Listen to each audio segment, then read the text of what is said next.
Bro, it's 5-3. Remember this. Last year, you don't understand. We've been thirsty for years. I get it. I understand it, but it's 8 games in, and it just makes me laugh. But Alan, I'm with you 100%, and I know Key's laughing. So the Knicks are 5-3 after 8 games. Last year, Alan, if I'm not mistaken, it took them 25 games to get to 5 wins. So now they have 5 wins after 8 games. Come on, we got to give them a little credit here. I'm giving him credit. I just had to chuckle because he's so excited at 5-3, and I'm sitting here looking 8 games in, and I'm like, see, the again, season you got just champagne started. problems, Key.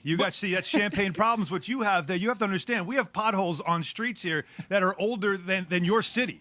You understand that, right? No, like you I got to do. understand what we deal with here. There's traffic here that we just call. That's every day. We're typical. This is normal. It ain't the 405. This is just what you do here. You live with misery. So when you have one moment of shining happiness, you grasp it, you embrace it like that piece of a half a Big Mac that's on the ground, and the rat comes out and he's like, we're going to Sizzler tonight, baby. I got a half a Big Mac. That's how we feel around here. So having even this modest start, it just makes you feel better about things. They're not the only team in town now. We understand that. But there's just something about this team that when they are good, the whole city just feels better. It's just, there's something about it. And everybody that's old enough to know about the 90s, they remember those teams. Okay, you were here during those years. You know what that's about. When this team's good, people will stick their chests out again. You feel proud to be in New York. And that's why this silly, modest start does have people giddy. And, you know, that's what it is. Can New they York keep or it nowhere. going, though? Alan, Can they keep it going? Well, no, I don't think they wait can. a minute, Jay. Why do you say they can't? Health is the only way they don't. Health. Alan, do you expect Julius Randle to continue to average 22, 11, and 7.5 for the whole season? I'm not projecting it. Nobody saw that. The Knicks to make the playoffs? But you know what I see? I see a guy that's, look, it's a contract year, fellas, right? So when you're in a contract year, you show up and you play honest. You're in great shape, which he's never been before, and they're giving him the role because he can play that role because he doesn't get tired late in games. He can run the floor.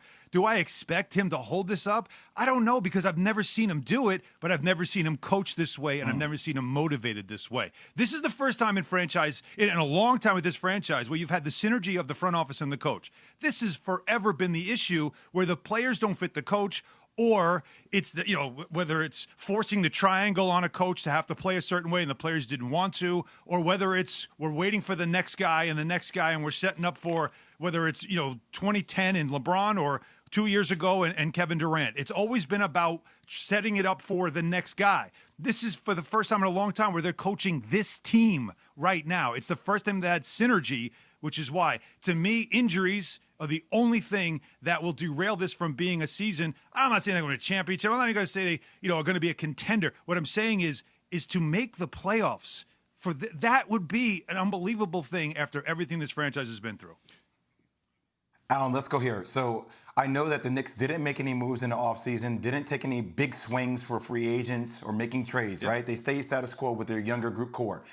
With knowing that the history of Tibbs, right, a lot of star players potentially, other than Jimmy Butler, really didn't like to play for him and Derrick Rose because of the way he actually runs you into the ground, right? Karl Anthony Towns, guys like that back in Minnesota. Who is the right superstar to come to the New York Knicks, next year in free agency that you think fits into the culture for Tom Thibodeau and the Knicks? I can't answer that. Number one, there aren't any real superstars that are going to be available in free agency anyway, to be honest with you. You're going to have to trade for somebody, but I think you have to understand. I think Tibbs is learning that he's got to be that. Like, you've got to get like-minded players, gym rats, guys that want, like Austin Rivers is a great example. You see the way he's talking about this team and the way he feels like that he loves this kind of environment. You've got to draft guys. You've got to sign guys that fit that mentality, and you just can't try too hard and bring in somebody that doesn't fit the mentality. It's just the way it is. Look at Miami. Miami's the same way, and they're almost trying to emulate Miami in that aspect where it's not for everyone. And that's how I think the mentality has to be. It can't be star chasing anymore because we've learned